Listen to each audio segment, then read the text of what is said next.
This is Brandon with 46 Overland Adventures. Welcome to the channel. As we continue our exploration through the Georgia Traverse and the Blue Ridge Mountains, we find ourselves waking up next to the stream this morning. But before we can continue our adventure, first we've got to do a little campsite laundry, get some things dried out from yesterday's rain and last night's showers. If you haven't seen our previous video on how we got to this campsite, make sure you check that out here.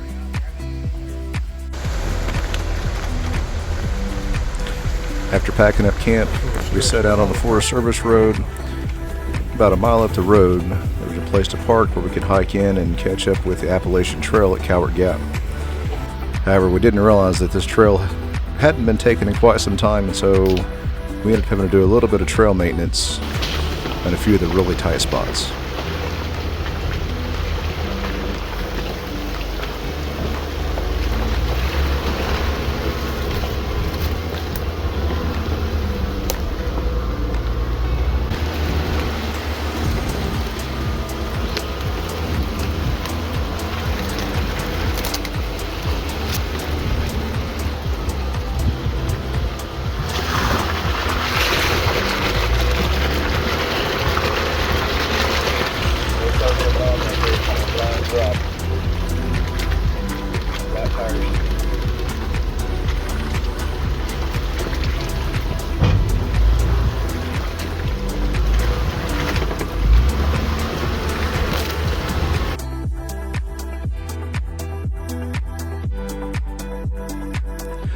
Parking at the end of the road as shown on the motor vehicle use map, we were able to get on the Appalachian Trail near Cowart Gap.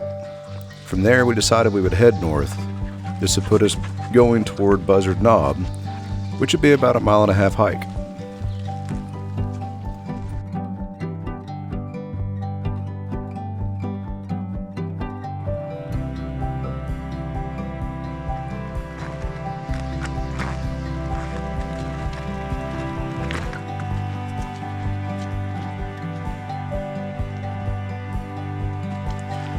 As much as we enjoy sightseeing and running trails in the Jeeps, there's still just something unique and special about getting to go on a good hike and getting in the middle of nature itself. Even though we're not going very far on the Appalachian Trail this time, being able to get out on it, check it off of a bucket list, definitely made for some happy campers.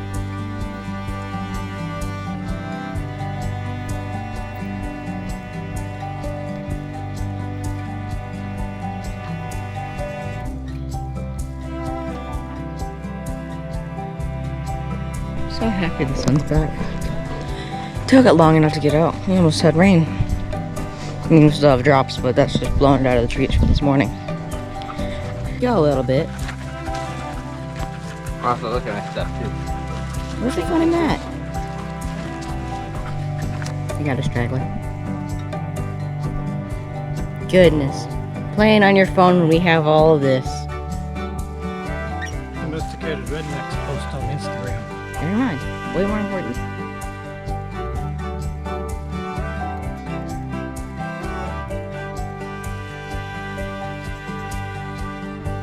Once we made it up to Buzzard Knob, taking a look around, seeing where the rain clouds were, knowing it was supposed to be moving in later on during the day, we decided not to push any further down the trail, but to go ahead and head back to the Jeeps.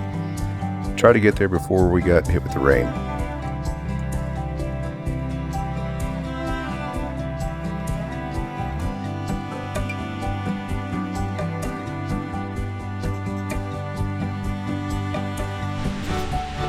Oh, here's the rain. So, oh well, that's cold. Ooh. So the rain, it is raining, but at least it's not like a thunderstorm to where there's like lightning and thunder and dumping. It's just a little drizzle. Goodness, it won't be here. But, so it's not like it's impossible to hike in. It's quite cool, actually, just to listen to it. I mean, listen to this.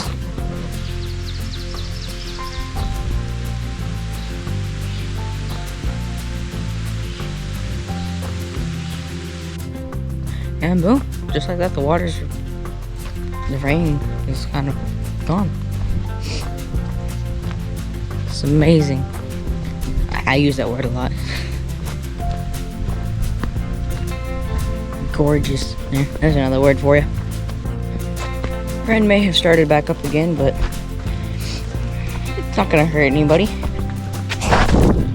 Oh, never mind.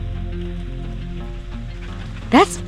how ironic is that? Ah, dogs. Ah, dog.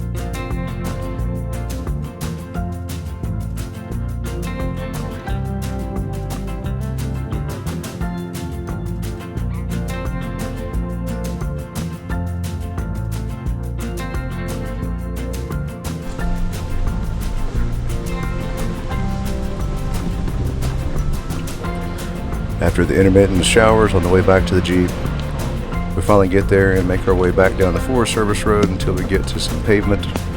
We decide to go ahead and air up here, as the next several miles of this journey will be on paved surfaces.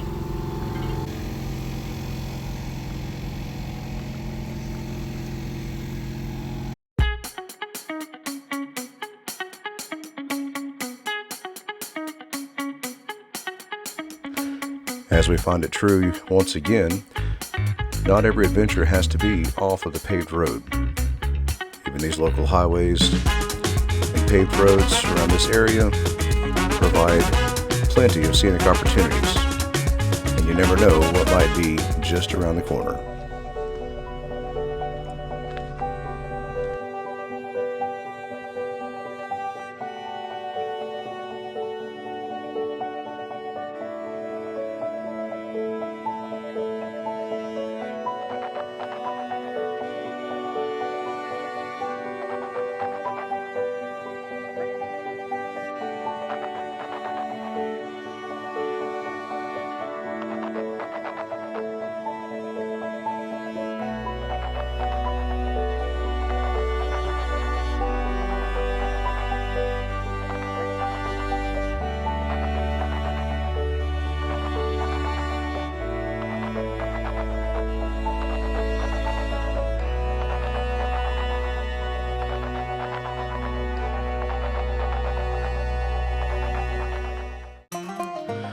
After enjoying our brief stop at the mountain overlook, we continue on down the road as we make our way into Helen, Georgia, an architecturally unique community nestled along the Chattahoochee River.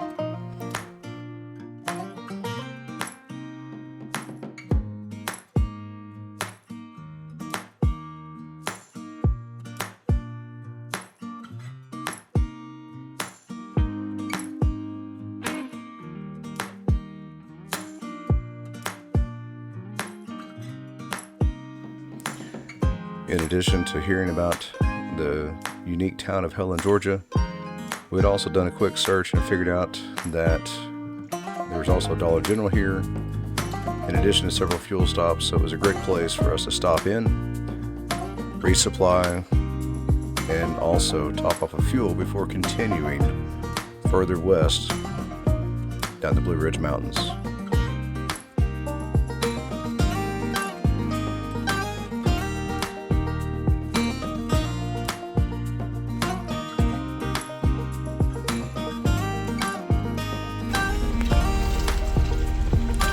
After a quick stop at Andrews Cove Campground to top off our water supply, it's time to hit the trails again and find a place to camp for the night.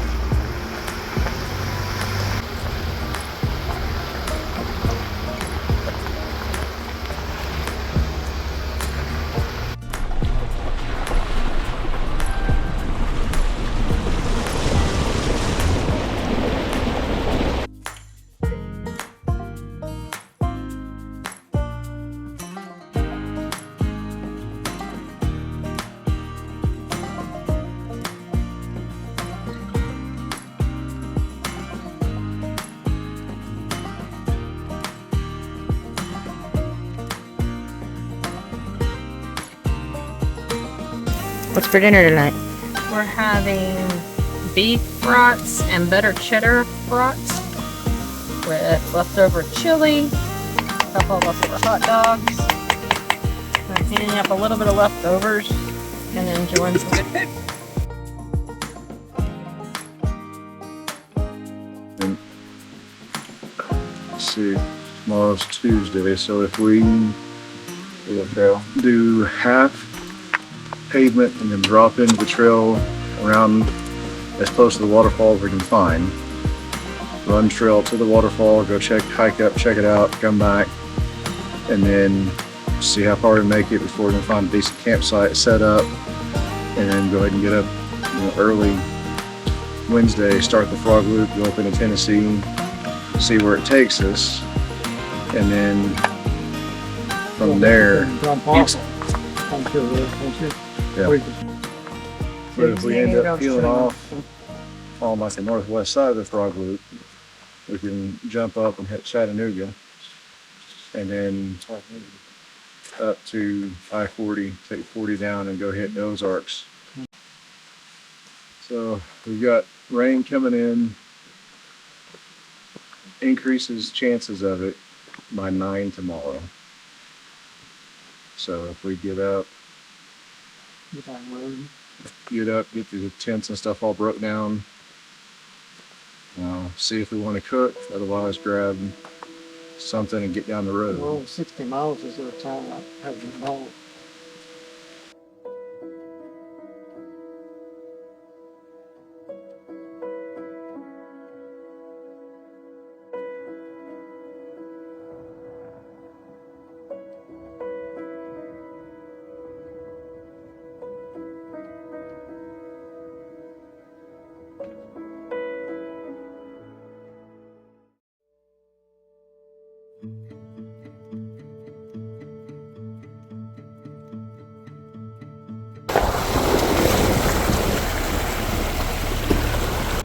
As we had planned out the night previous, we got up early, packed down camp, and headed to Helton Creek Falls. It's a short hike from the parking area to the first viewing platform. Even though you can hear the falls from where we park all the way down, building the excitement.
Holy cow!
After enjoying our time and exploring around the falls, we make the short trip into Blairsville in northern Georgia, where it's time to get some breakfast, as well as a few hardware pieces to fix a battery connection on Jeff's Jeep.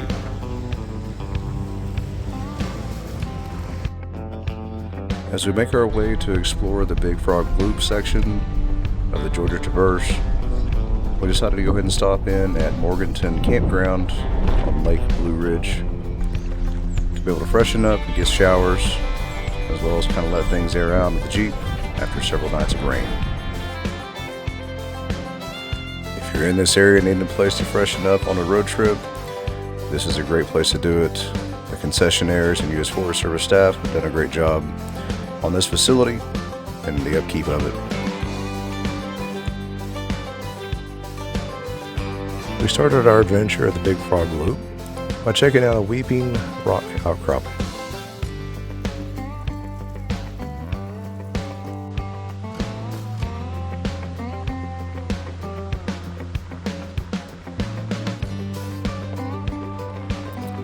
We decided we would explore the loop in a clockwise rotation, starting not too far from the town of Blue Ridge.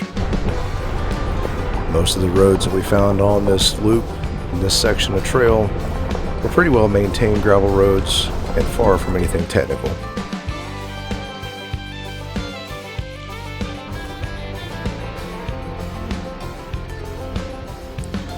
The forest in this area was very dense, which made views limited to where the trail would open up and you could see off the side of the ridge or off the side of the climb. But man, when you could get to the views, they were astonishing.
As we arrived at a scenic overlook deck, we were able to get some views in and see the surrounding areas just before the clouds and the moisture started to roll in heavy.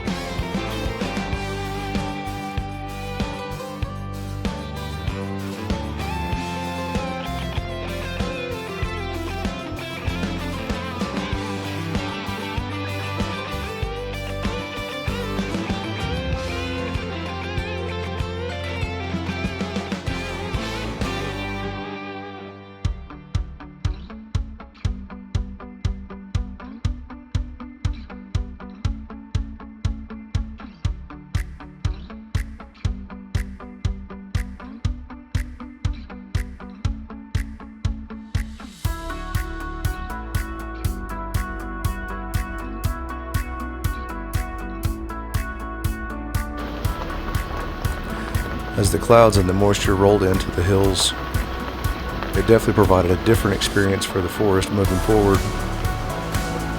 Even though it would rain on us off and on, it still was a exciting experience, almost like being in an enchanted forest with all the haze and the mist.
The clouds rolled back and the sun became clear again, just in time for us to get to another very scenic overlook.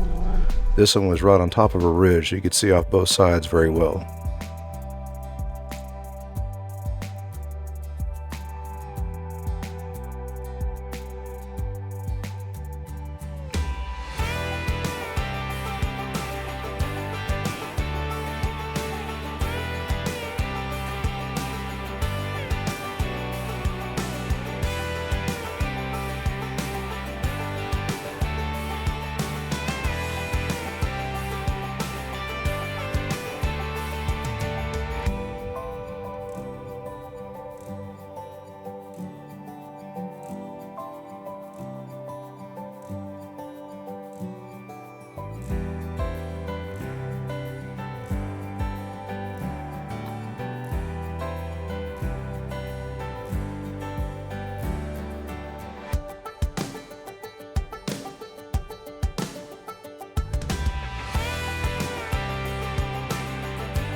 As we cross the Jacks River Bridge, we find ourselves arriving in Tennessee, headed for Big Frog Road.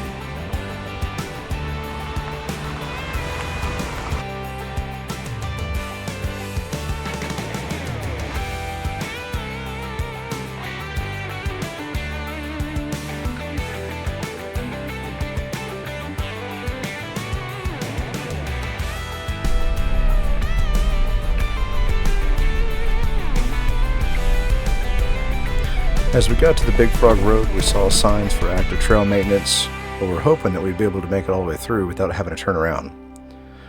That ended up not being the case. After about halfway through, we had to turn around and double back. But that's okay because we found a really awesome spot. That actually cut. The ones that they actually want to log. That's why they're stacked. Oh, bear. 2 bears on my right headed downhill. Ease up. That way they can see them too. Black bears running down the hill.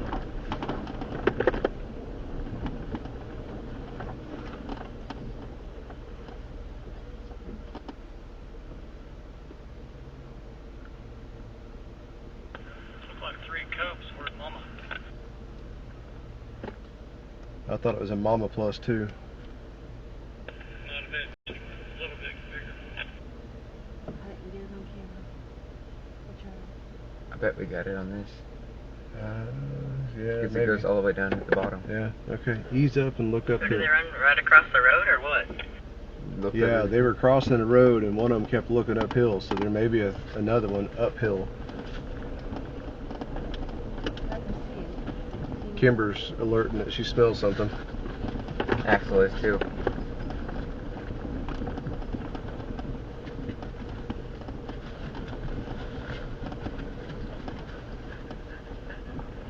I just come in, I saw back there. Let's see, keep on rolling. Ooh, they're out there. Keep on looking, you can see him again. The black dot down there. They're still down at the bottom. Yep. That's the first time I've ever seen a bear out of a cage before.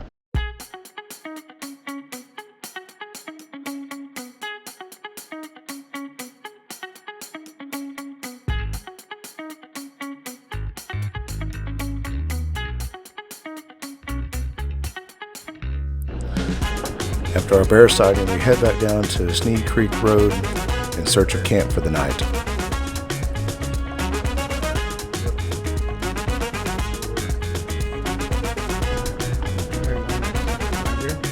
I hear it work for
some ice cream?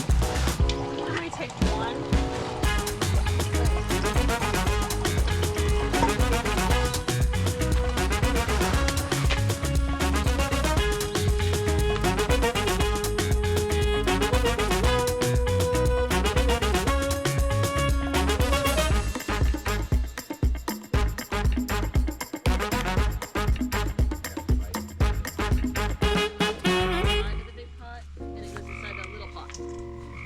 That made total sense.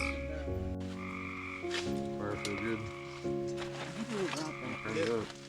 Can you turn it up or turn it down? No, no, it's. Everything that goes in here? I think so.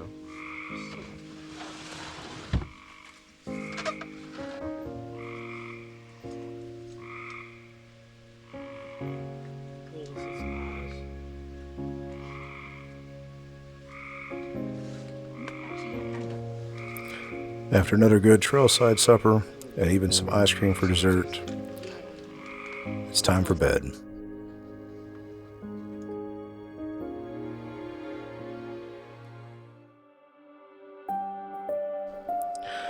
As we awake to another beautiful morning, we decide to go ahead and get some breakfast before heading out, as this will be our last day in the Blue Ridge Mountains. Today, we'll start the trek home, aiming for a stop in the Ozark National Forest to kind of break it up and make the trip on the way home a little bit easier of a drive.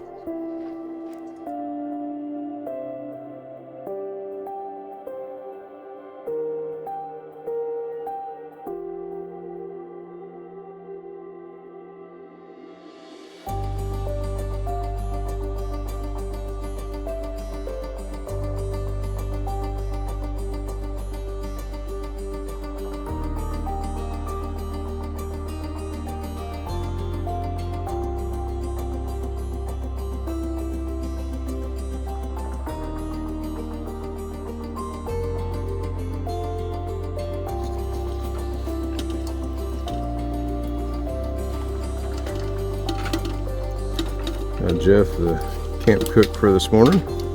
Jeff the chef. Jeff the chef, there we go.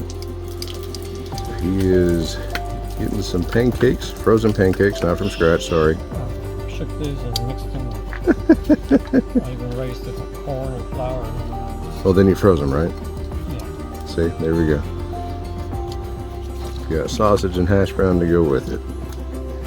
And for once this morning, it's not pouring rain on us, so we can actually do a quick check-in and actually enjoy a breakfast without getting drenched.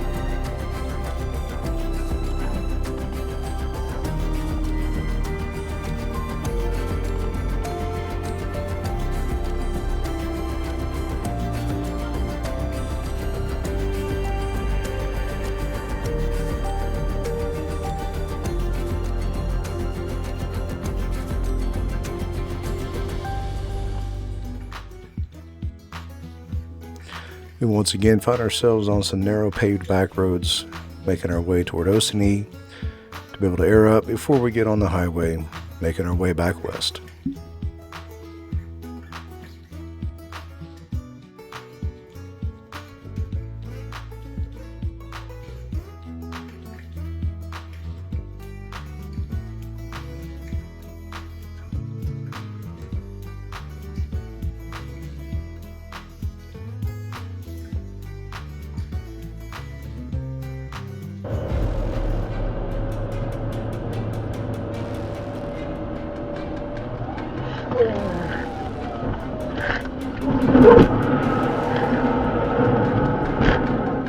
Lost tire.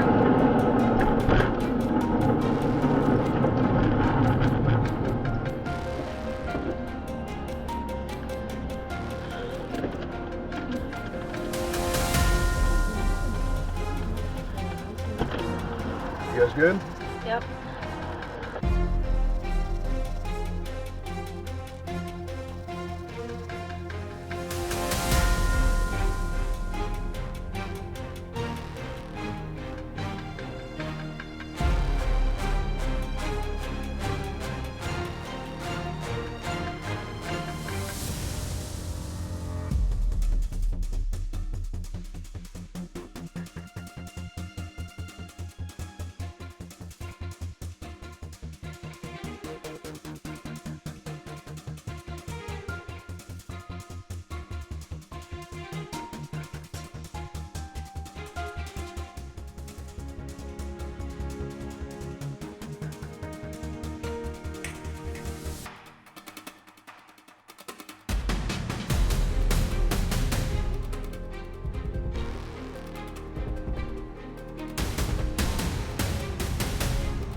How was that experience?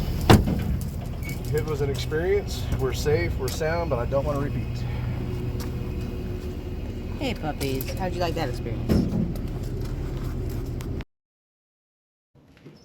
Good morning. New morning. Definitely not the same time of year. It's now March. This is the end of our spring break. The trip that this video is posted on was in June. So what happened?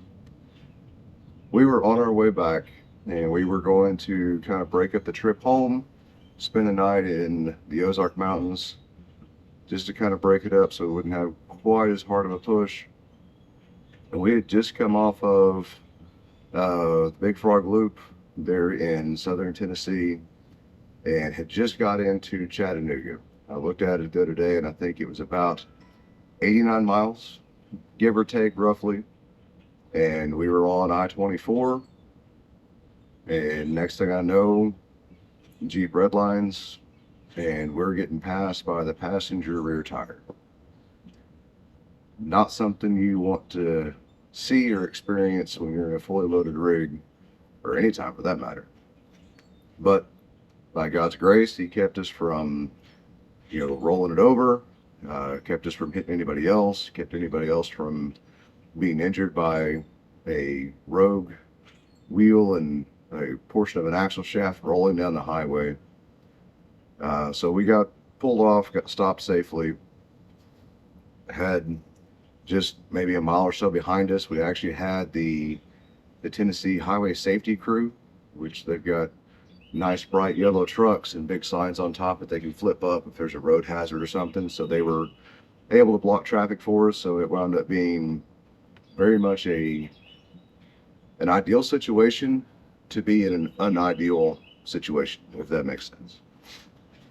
So as we were working and trying to get stuff put together, we called around, found the Tom's 4x4 store, and they offered to help us try to get parts to get us back on the road. So we had it towed there, and we wound up spending the night in a hotel, which was kind of a nice turn of pace, especially after the stress of everything. But being towed back to Tom's 4x4 Superstore, the guys there, actually the owner, he was the one helping us out with it. And I mean, the guy's got to be a Jeep whiz. He just came out and started tearing into it, figured out what all we needed. And so best we can tell from looking at it is had a brand new axle bearing that was put in right before this trip. I'd had the Jeep re-geared, and in the process of doing so, they put in a new axle bearing, and it was actually the new bearing that seized and failed. But from what we can tell, and if you can look at these pictures and see, is the bearings were no longer round, they kind of turned into more of a pancake. So I don't know if it was a bad, just bad metal, or what the problem was. I know there's been a lot of complaints and people talking about how that seems like parts aren't quite the same as what they used to be. So I don't know if we were kind of the victim from one of those situations or what the deal was. But back to the story. Tom's got us taken care of. He managed to work on the end of the axle housing and got it beat back into being round, because it actually had belled out the housing a little bit. We got new axle shafts put in it, new brake calipers, the whole 9 yards, because yeah, it had ripped everything off of it. Got the fender flares, you know, kind of tied back into the Jeep a little bit best we could. So they did all this pretty much overnighted all the parts and had us on the road a little after noon the following day. So once we did finally get it back, I hauled it. My mechanic kind of gave him the news. Well, I'd actually been in talks with him while we were in Tennessee, and he was trying to figure out how to help us, you know, a couple hundred miles away. So he took the Jeep back and was working with his suppliers on the parts and everything. The gears that we had just put back in there needed to be replaced again, which he took care of all that. But with all the debris and stuff floating around from the bearings and everything, they were pitted out pretty good. But after he dealt with his suppliers and stuff for a while, in about 17 weeks, we were able to get the Jeep put back together and get it back on the road. So a big shout out to the off-road community and all the shops and things that support it, especially the guys that are off-roaders themselves and run the shops and have that set up. It just, you can tell they're definitely a lot more invested in making sure people are taken care of and helping everybody out. So if you're in Chattanooga and you need something, if you're passing through or if you live in that area, make sure you go check out Tom's. Great crew, good clean place, super helpful. So they can get you taken care of there. Oklahoma City area, Matt Doan with Low Key Performance. That's who did our re-gear before the trip and who also took care of everything after the fact, just because it was his parts and stuff that he had put in. So big shout out. Both of those shops are, you know, semi-small local shops. So if you have a local mechanic, make sure you support your local mechanics. There's a lot that kind of has, you know, overhead for them that they're having to work through and things, but if you stay consistent with them and it really helps them out, you can make sure you get some good products out of it, just because that they stand behind their work, and you know, usually they're the ones that are definitely going to care about their customers. Any of these trips that you've seen on our channel, if any of those look appealing to you, go check them out. Hopefully we've left enough breadcrumbs in the videos for you to be able to kind of find some of the things and get you interested enough to get out. And if you have found any of these videos of interest, make sure you like and subscribe. That way, if we have something else that comes up that piques your interest, then you'll be notified when it comes out. Thanks for watching.